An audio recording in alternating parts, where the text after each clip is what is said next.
এত গরম, কেমন আছো তোমরা সবাই? একদম হসপিটাল থেকে ফিরে আর যেন বাপরে বাপ, এত গরম যে কি বলবো। আর তারপরে তুমি যে এসির ভেতরে বসে থাকবে সেটা তো হবে না, কারণ তোমার লোকজন কাজ করতে আসবে, এই আসবে। তো এই আর কি, সবসময় তো বাইরে বাইরেই থাকা হয়, এসির মধ্যে নয়। চলো তোমাদেরকে আজকে আমি আমার ঠাকুরের ছবি দেখাই। এখন আমি ঠাকুরকে দেবো। তো এখন সন্ধে হয়েছে, তো আমি তোমাদেরকে আমার ঠাকুর দেখাচ্ছি। চলো, এই ঠাকুরকে দেখাও।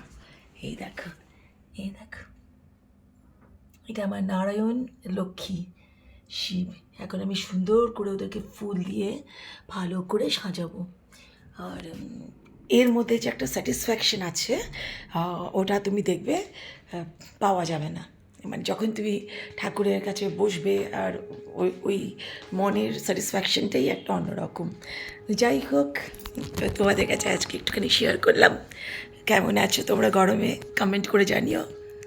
আর টাটা।